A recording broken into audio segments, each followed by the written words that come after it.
Unafraid Show. It's your boy, George Reister, in the building. Thank you guys for joining me today. I appreciate your time, appreciate your energy, and thank you for joining me today. We are joined by a special guest. Don't forget, don't forget to go to unafraidshow.com. All type of articles up, and we appreciate that. Today, we are joined by a special guest and another man who loves the Pac-12 at least as much as I do, Mr. Ryan Abraham. He runs USCfootball.com, and we are going to talk to him about everything from the Pac-12 to the Commissioner Larry Scott to when will the Pac-12 win win another national championship and all of that. Thanks for joining me today, Ryan. Hey, George, thanks for having me on. Yeah, so you have been covering the Pac-12 for how long? It's so I've done the Pac-12 podcast, the Podcast of Champions, for the last this is our, I think, fourth season doing it. But I've been covering USC since 1996, so it's been a while doing this for USCfootball.com. But the last few years, I've tried to do more Pac-12 stuff too, and I think that's helped me with my knowledge of just seeing the opponents that USC plays. But I don't think I'm great at doing like the entire country, but I think I can handle the Pac-12, and it's been an interesting few years, as you know. Well, see, I always wonder this because you specifically have USC in your name of your site and all that, and I'm just wondering, like, how do you balance being a homer and and trying to be objective as possible about the team? Yeah, it's like I grew up, I went to USC, and the reason I started the site, it was a fan, as a fan back in the day, just for fun. But once it becomes your business, once this is what you do for a living, you kind of have to put all that aside. So I just try to be objective and everything. I don't refer to USC as we. I don't play there or anything. I cover the team, but it's very specific, obviously, that we're covering it. We're covering it for USC fans, but I don't really like the term fan site because we can't be fans anymore. We have to sign all this paperwork that you don't share in the press box, all that kind of stuff. If you want to be a credentialed member of the media, you kind of have to back away from that. So we cover USC specifically, but I always try to do it in an objective way. Yeah, and I think that you do. I mean, and because a lot of sites sometimes have that homer mentality to it, but like you have had to cover some very difficult times lately, and we'll get into that in a second. But first, I want to get to the segment that I'm going to call Dropping a Dime. And in this Dropping a Dime, so it's 10 questions that everybody who comes on the Unafraid Show is going to answer. And are you ready? Are you ready, Mr. Abraham? To drop a dime? Yeah, I guess I'm the guinea pig. So I don't know the question. So hopefully we'll see. I think I'm ready. Okay. So what one piece of advice would you give to yourself at 18? Interesting. I think I would say keep doing, what you're doing. I started off as an engineer, and I think that really helped me. It was a lot of work to get my graduate degree in electrical engineering. But even though I'm doing journalism now, I would stay the course and keep working hard because I know my career kind of took a weird turn, but I love the way it turned out. And I think if I didn't have that background, I wouldn't be able to do what I'm doing now. So I would just be more like stay the course. I like the way it was going. Okay. No, question number 2. What is one thing that gets you excited today? Let's see, get me excited today. I mean, I love waking up next to my lovely wife. That's always great. But the challenges of covering a team like USC where there's always something weird going on. Yeah. You just never know. Every day you wake up and you're like, oh, was this player dismissed, or is the coach going to be fired, or whatever? There's always something kind of interesting going on. So that it can be a challenge. It's fun. Okay, question 3. Where do you want to be in 10 years? Ooh, good one too. I mean, I love what I'm doing now, but I'd like to, expand it a little bit more. Probably more of I'm really in the day-to-day of the site. I'd probably like to manage it, maybe manage some other sites more. But I love the hosting stuff like what you're doing here. So I'd like to expand that a little bit more and maybe kind of back away from the day-to-day stuff I'm doing on the website to more of a managing it as a publisher of the site. Yeah, because I don't think people understand how much work it is managing a site, dude. It is insane. Number 4, what is your favorite hero of all time? I've always been kind of like a Spider-Man guy. I don't know what it was, but just Spider-Man was always like my dude. I know some people like Batman or Superman, but Spider-Man seemed to be that kind of dude in the middle that I always liked for whatever reason. There was, I think, the old like it wasn't Sesame Street, it was Electric Company. They had like a real life Spider-Man on there with these like cloth webs and stuff. I used to like that as a kid, so I'd probably go with Spider-Man. Oh, so you are more DC than Marvel, I see. I guess Um, what would you say? Uh, um, uh, R.I.P. to Stan Lee. You know. yeah, right. Who's your favorite villain of all time? Ooh. Um, as far as like bad guys, like individuals, like I love like the Indiana Jones movies, and if you have Nazis as your villain, that's always seemed to be the best. So that Indiana Jones was awesome, and like it's hard to get a better bad guy than going against the Nazis. Yeah, you guys are here with me, George Reister, on the Unafraid Show. I got my man Ryan Abraham here from USCFootball.com. But before we even get into the college football stuff, he's got to finish. He's got to finish dropping a dime. So number six, if you woke up tomorrow and found out that you lost it all, who number one, who would be to blame, and what's the first thing you would do to get it back? It would be me. If I lost it all, it's on me. So I wouldn't blame anybody else. I'm not that kind of person, and I feel really confident that I could get things back. I mean, I feel switching careers, I was pretty good at that. So if I wanted to go out and use my degree, my electrical engineering degree again, or go out and be like a teacher or something, I think I could get that back pretty quickly. So I blame myself, but I'm confident in myself that I could turn it around quickly. Okay, that was number 6 and 7, and Oh, the number 8. What will finally break the internet? oh, um, maybe the Unafraid show. Maybe that's. Oh man, hey, hopefully I don't have to get on the cover of Fader naked like a Kim Kardashian to break Oh it. yeah. Um, last two on the dropping a dime. If you couldn't be you, who would you be? Ooh. Um, Man, someone like Justin Timberlake would be pretty freaking awesome. I'm like kind of a ham, but I can't sing. I'd love to be able to sing and perform. But he also could, he's a good athlete. He can play golf well and stuff. So yeah, my wife loves him. He's from Tennessee, like where she is from. So I'd probably go with Justin Timberlake. All right. And the last question on dropping a dime. Your guilty pleasure television show that you watch, but you're embarrassed to tell anybody. Ooh. Let's see. Well, I kind of it's probably coming from my wife. She'll watch a lot of those like housewife shows, and I'll sit in the room and watch them, and I'll complain about them, but I stay there and I I watch them. know. So so it would probably be one of those like she watches a lot of the stuff like on Bravo and stuff, but I would probably go like the housewives of whichever county you want to talk about. Dude, I know exactly what you're talking about because my wife loves this show called Paternity Court, and Oh. I complain about it, but it's like watching a car crash, like you can't turn away. Yeah, I haven't seen that one. Hopefully my wife doesn't pick that one up because I'll probably watch it too. Well, thanks Ryan for getting through the dropping a dime on us. I told you it wasn't gonna be too bad. Oh no, but it made me think everyone. Yeah. Yeah. So I want to get into the Pac-12 with you, which you've been covering for a long time. You know what's going on in the conference, and I'm telling you, like I've been saying, like I don't think that there's any other conference that has as much parity as the Pac-12 does this season. And I mean, have you ever seen the conference with this much parity? No, it's pretty crazy. And we talked to Larry Scott at the Pac-12 Media Day about that. Like, hey, would you rather have parity or would you rather have teams vying for the college football playoff? And he went with more of the parity side. So I think that's kind of what you're seeing here. I don't think that's what's best for the conference. You do need, Oh, for it's nice. sure. Maybe Washington State can sneak in, but you need a couple teams that are vying for that spot. And you got all these teams at 500 records or whatever. It's not great. I think you might see 9 or maybe 10 teams make a bowl game, but last year you saw how that turned out. None of the, only Utah won their bowl game coming Yeah. in. But there's two. To me, I think you need a couple of really good teams, and we're not really seeing that right now, George. So it's parity, but I don't think that's a positive thing for the conference, even if that's the way Larry Scott wants to go. Listen.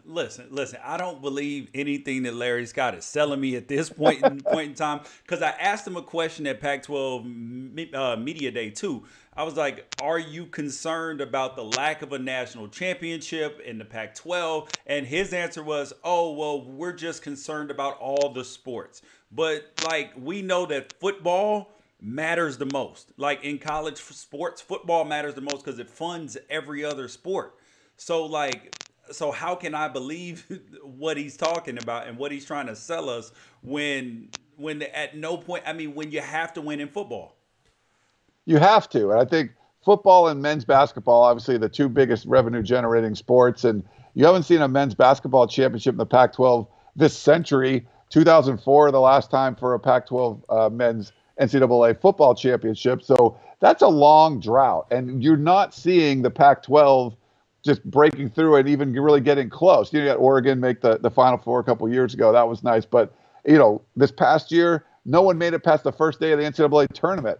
Like you said, 1-8 or whatever in bowl games for the Pac-12. That's not good for the conference. 500 championships in all sports, that's great, but that's like a feather in your cap. That's not something that you need to be focusing on. Pac-12 football, media day, and basketball, you got to focus on those and make sure those are good. If you're good in those, you'll get a lot more recognition for all those other sports. If you're not good in those, nobody cares if you win water polo or lacrosse. Oh, for sure. You guys are watching and listening to the Unafraid Show. George Reister here, and today's special guest, Ryan Abraham from USCFootball.com. You guys head over there. He's got all type of amazing articles up there, particularly about USC and about the Pac-12 as well. And we were talking about the parity, Ryan, and I'm sitting there just like I agree with you that the conference needs a couple superior teams. Like if you can have Washington State finish 11-1, and if you could have had Oregon, USC, Washington finish 11-1, 10-2 also, like you're having teams in the top 10, and then you have your other teams finish 9-3, 8-4. It makes the conference look that much stronger. Yeah, and for Washington State, who I've liked the way they've played all year, they only had that one loss, at home against USC, but they didn't have a great out-of-conference win, and they haven't really got to play a great team in the Pac-12. And it starts early. To me, George, it starts early on. You needed USC to go on the road and beat Texas, or at least be competitive. You needed Washington to beat a mediocre Auburn team at a neutral site. They couldn't do that. We've seen these kind of things happen. When you lose those out-of-conference games early, it just diminishes the entire conference. And, I think a Washington State, if they had a big signature win out of conference, if one or two other teams in the Pac-12, they had a really good win or two, they would be up there in the conversation. Now they're kind of waiting. They could be a 12-1, Pac-12 champion, but it's still, they don't control their own destiny. They would have to wait to see what happens above them. And I think you could take care of that early on. It's the Pac-12's own fault. I mean, it's self-inflicted wounds by not winning some of those big out-of-conference games. You need the conference to be able to do that. You need to win the bowl games. And if not, you're just not going to get the recognition. And a team like Washington State, who probably should be more, talk more about the college football playoff, they're not, because of they just don't have a great resume right now. Well, how much of it, like one of the changes that I think the Pac-12 needs to consider is going down to 8 conference games. Because, I mean, as much as I think that 9 conference games is the way to go, but when you have the SEC who's dominating college football, well, actually, Alabama is dominating college football, and then everybody else, they get a boost because I broke down the numbers, and that when you look at the fact that the SEC has 7 less conference losses, like that 7 losses that get spread out amongst the teams, it's gonna make your conference look stronger. When you have teams playing like the Citadel this weekend, DeVry, ITT Tech at the end of the season, I think that between that and then the Pac-12 scheduling their name brand teams like their biggest games toward the end of the season, I think that'll give the conference a boost as well. No, I 100% agree. I know some people are pushing back against that, but if you're serious about trying to make the college football playoff, it's really tough to do it when you're on the West Coast. You're going to be the 4th or 5th best conference, and you're hamstringing yourselves with the extra conference game. You haven't been good at scheduling and protecting or at least not hurting your bigger teams. Yeah. Why does Washington State go on the road back-to-back and a Friday? I mean, you're seeing these teams have to play back-to-back, conference road games, Friday night games, things like that. You're hurting the product. And I know Larry Scott said, "Oh, we're not going to do the back-to-backs with a Friday night anymore," but you should have been doing that to begin with. So there's problems from inside the conference, and one of them being the 9-game schedule. And they want to spread it out. They want it to be parity. But if you really want to try to ensure that if Washington's really good, they can make it, or USC or whatever, don't put them in these really hard positions like they've been doing. And that's just something the SEC would never do that to an Alabama or a Georgia. They would never schedule them where, that's curious, why would you have them do that? They wouldn't put them in that position because those are their power teams. The Pac-12 will do that at the drop of a hat. Yeah, man, and there's the SEC slogan, which is "It just matters more," and that's the way that they play. That's the way they schedule. That's the way the commissioner. That's the way everybody is protected in the conference, is because it just matters more, and it doesn't seem to matter more to Larry Scott in the Pac-12, because if you look at the money situation that's coming up, the Pac-12 is going to be last in terms of revenue generation. And the payouts to each team starting next year. That means that there's less money to hire coaches. That means that you're going to have coaches departing from the, maybe the Oregons or the even UCLA's, Cal's, all of that, because they can't afford to pay them the same money that some of these other conferences have. And part of that goes to the TV deal too. So I'm going to ask you this, a pointed question. Do you think, because I've said it is, do you think it's time for the Pac-12 to get a new commissioner? Yeah, no, I think so. I think Larry Scott early on, there were some cool things that he was doing and some great ideas, but there's been so many bad decisions made, to focus in the wrong places. Why are there 7 Pac-12 networks? It's hard to get even one, let alone 7. And they're showing games that friends and family are watching, and that's it. I mean, they're like getting 0 ratings on a lot of this stuff. I think you got to focus on football. You got to focus on basketball to make it relevant, and we're not seeing that. When you have schools like Rutgers and like Wake Forest making like $20 million a year more in television revenue than Washington and USC and UCLA, you're talking about Los Angeles, like the number 2 meter market in the country. Why, you're not seeing, like, why is Iowa State going to make a lot more money than those schools? It makes no sense. No, it doesn't. This is a TV deal that you're straddled with as a Pac-12 for another 5 years or so. So I think there have been some really bad decisions that have been made. It's up to the presidents, though, that do it. I think you're seeing some pushback, but not so much. The presidents have to care about this as much, realizing that over the next 5 years, there's the gap between the Pac-12 and everyone else is only going to get wider because of this, the revenue, like you talked about, hiring athletic directors, hiring coaches, things like that. It's going to be a lot harder for the Pac-12 to compete. It's not getting easier. It's getting harder. Oh, I 100% agree. And then when you have the Pac-12 network, like, here's the one thing that I point to, is that if you want to watch the Pac-12, you can't have DirecTV. You can't even buy a subscription on an app on Apple TV, Roku, all of that stuff. Like, you can't even watch the Pac-12 on your Apple TV. I'm a person who cut the cable, and so I just stream everything, but I can't watch it. Like, I literally have to I just so I'm not stealing, I give my aunt like $20 the way I can borrow her login so I can watch Pac-12. That's insane. Like, no other conference would allow that to happen, and the fact that Larry Scott is allowing it to happen is insane. Yeah, like, you can get Sling, but you don't get the national Pac-12 network. You only get the regional ones. There's so many little stipulations, and it should be, they're not going to be able to add that, George, until that TV deal is over. Because if you sold it a la carte, then it would upset your other, the providers you already work with. We don't know what's going to happen with the future of AT&T. That could be another one that falls off for the Pac-12. Yeah. They're banking on that they own it 100%, but you're talking about 12 years of being behind. What is 100% of not very much, or 50% of a lot? Yeah, you'd rather be 50%. You'd rather have partnered with Fox or partnered with or ESPN, because you're seeing the Big 10 network being great, the SEC network being great. The Pac-12 network is obviously not. So you're hoping that maybe at the end of that 12-year cycle that you have this great product that you're going to own 100%. You can sell it however you want. I just don't see it. I think it's being diminished over years, Oh, I agree. not growing. And the last thing on the Pac-12 before we get into USC, your specialty, is the elephant in the room that Larry Scott will not address, and he just is like everything is fine. Is the Pac-12 referees? Like, like I mean, like it every weekend I feel like I'm piling on. I'm like, oh well, there's another terrible call by a Pac-12 referee.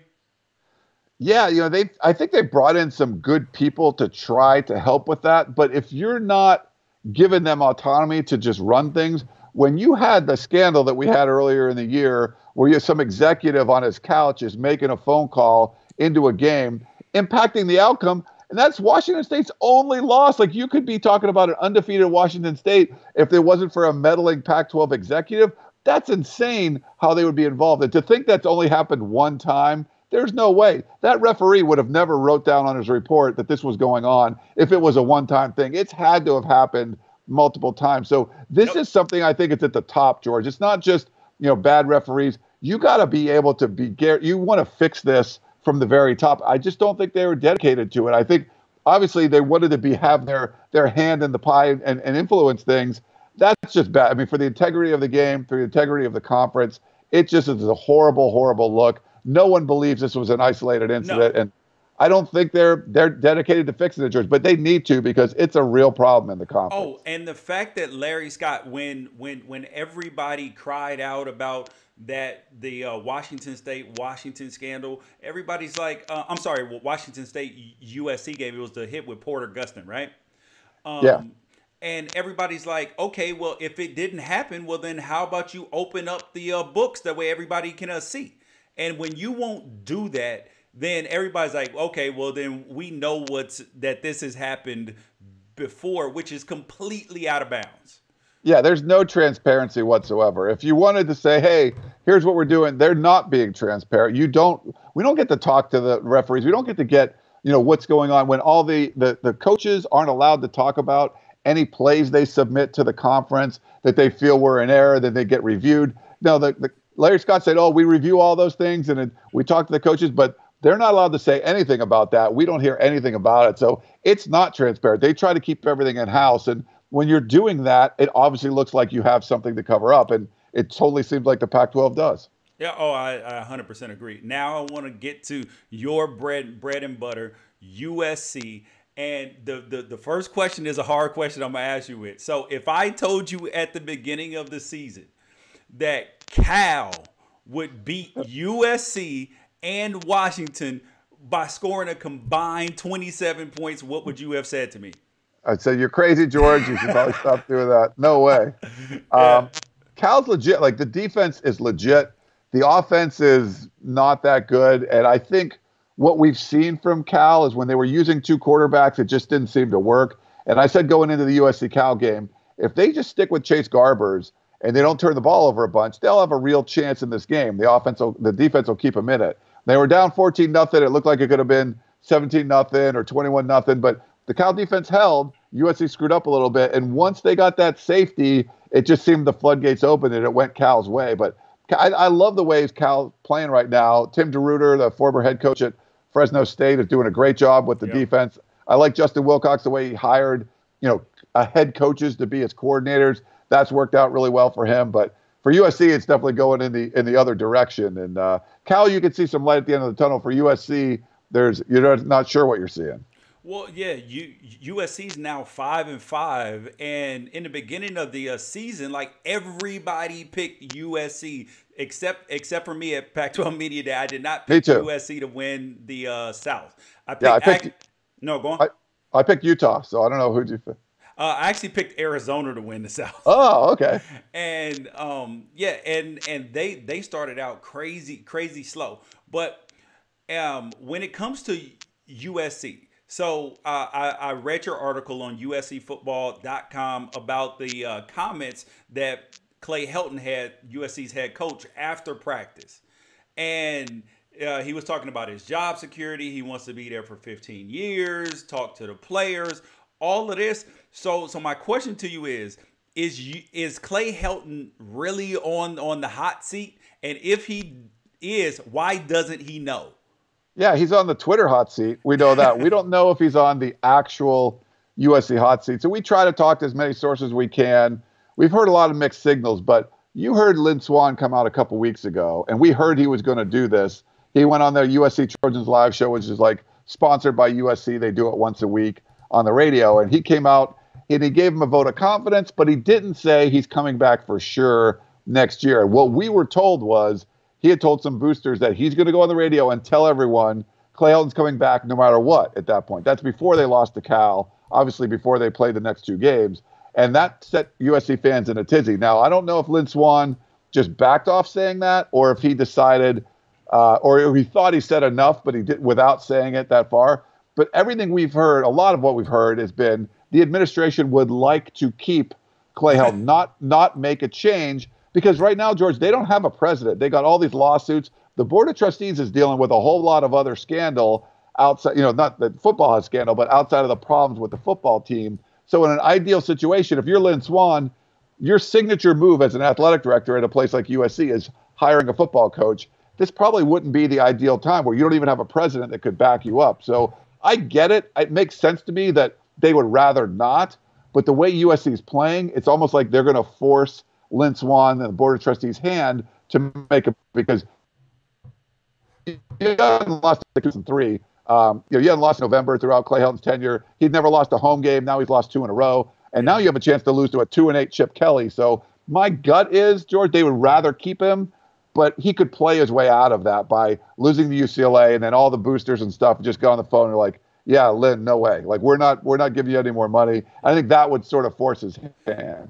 Okay, all right. So that brings me to the next most important question about the USC coaching job. Is that obviously USC is a historic program. They're college football blue blood. They get all the recruits, all of this. So my question is that it seems like that image matters so much for the USC coach, like that you have to look the part, that you have to, and the only other school that I think that is even remotely close to that is Texas.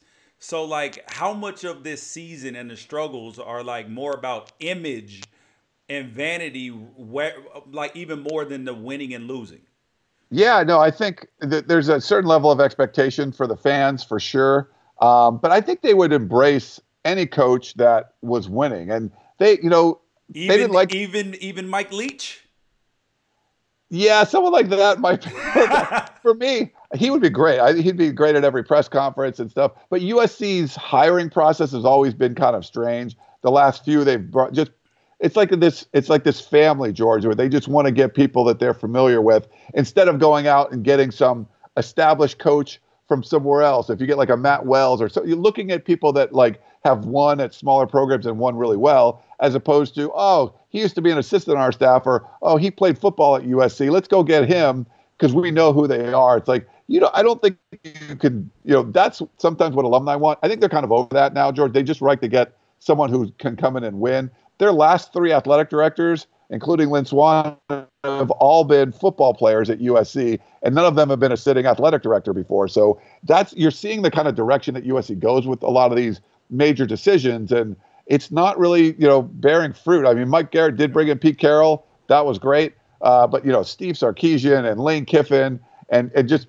promoting Clay Helton, like, what is the thought process behind this? Why don't you go out and get somebody? UCLA's kind of been the same way, but this last time they went out and got Chip Kelly, the guy that everybody wants. USC hasn't gone out and got the guy that everybody wants. And they have enough cachet that they could. They just always decided against that, which is kind of baffling to me. Dude, it seems from the outside looking in that USC just continuously tries to get back with the ex-girlfriend. They still want some part of Pete Carroll in their life.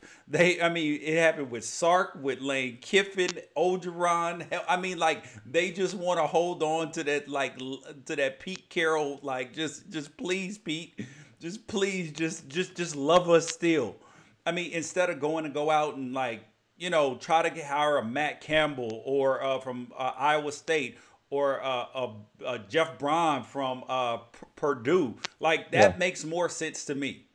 Or like a Dino Babers from Syracuse, someone like that But I think to George, the problem is there's some weird stuff going on in the USC athletic department. They've just done it their own way for so long. That's probably why you bring in former football players. They're not going to be, if you brought in the athletic director from somewhere, he would come in and go, what are you guys doing? Yeah. Change this, change that, change this. Same thing with a football coach. Even at the end of Pete Carroll's tenure, he had a lot of power. I don't think the athletic department wanted someone with that kind of power. So if you bring in an established coach, they come in with cachet, they come in with power. They're going to make changes and rock the boat a little bit. And my guess is, George, that's not really what the administration wants. But you want to win football games, you want to get back on top. There's so many resources available to you at USC. Go out and get some established guy who's done it before and have him repeat his success, what he had at USC. But USC hasn't done that. To get Kiffin after you already hired Sark, it's like the same guy. Like, what do you think? What do you think? Or Sark after Kiffin? I mean, it's like there's no reason to do that. Oh yeah, yeah, and so in any world could you see, because the Seattle Seahawks seem to be going nowhere right now. Is there a chance that you think USC, tries to get back with Pete Carroll and woo him back? Yeah, I mean, I've heard that before. I don't think so. He burned a few bridges when he left USC also. Obviously, the sanctions came right after he left. And I think he's Nick Saban's age. Like, he's getting closer to retirement there. Yeah, he's 67. It's not like but he looks young and spry and everything. But I think if you're doing someone like that, you would want him in for a few years maybe. And, when he's early 70s, he's going to retire or something. But I don't think they would go for something like that. Part of the reason, like I said before, a guy like that does come in with a lot of power, and he would wield a lot of power. So, and the athletic department, you're kind of yielding your power to him. So I don't think you would see something like that. It seemed like a lot of reasons why it wouldn't work, but I know some fans would love to see it. All right, well, you guys are here with George Reister here on the Unafraid Show. Have my man Ryan Abraham at Inside Troy on Twitter. Creator and runs USCfootball.com, knows so much about the Pac-12. And the last thing I'm going to leave you with here today, Ryan, is I want to give you my Pac-12 power rankings. And then the last thing I'm going to ask you is so I'm going to let you think about that one for a second. Who is going to be the first team to win who's going to be the next team? The first team is since 2004 to win a national championship out of the Pac-12. So I want you to think about that for a second. Okay. And I'm going to give you my Pac-12 power rankings, and I want you to tell me where I'm wrong right now. Okay. I got Oregon State at number 12. I got Colorado, who's dropped 5 straight, at number 11. I got UCLA at number 10. I got USC at number 9. I got Oregon at number 8, Arizona at number 7, Cal at number 6, Stanford at number 5, Utah at number 4, Arizona State, who beat Utah, at number 3, Washington at 2, and Washington State at 1.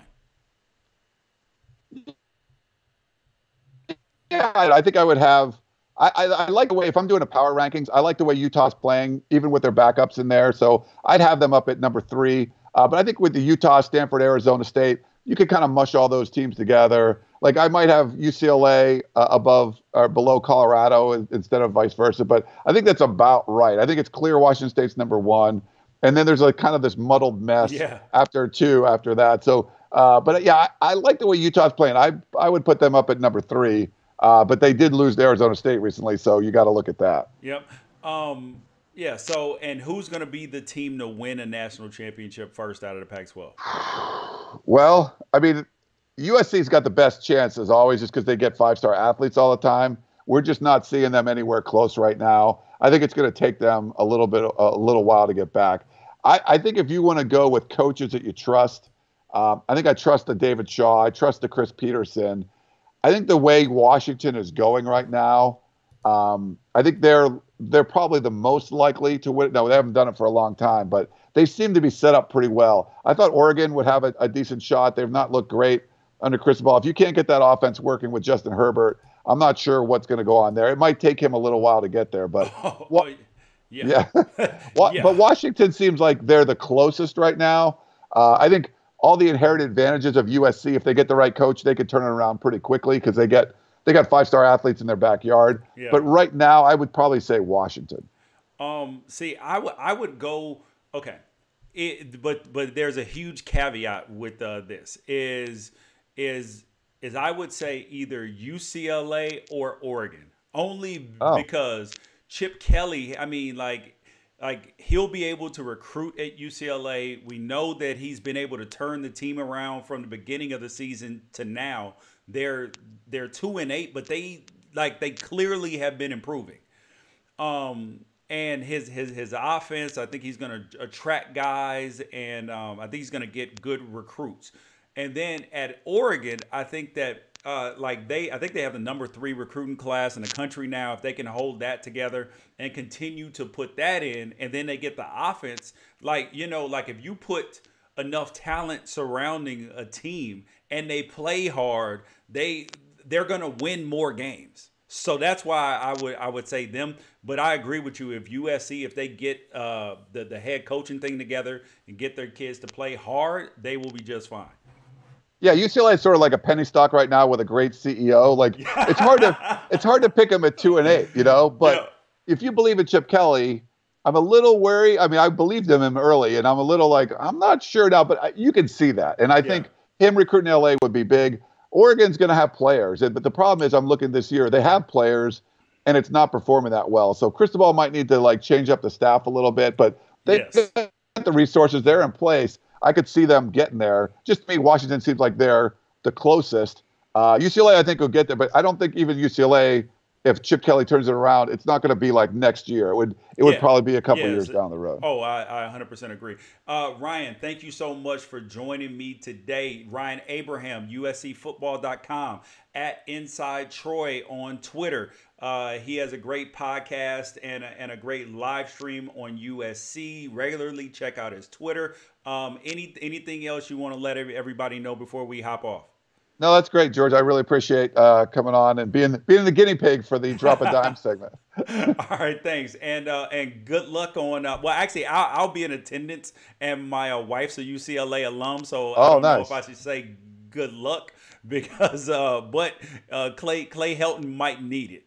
Yes, he probably will. Thanks, George. All right, thanks. Peace.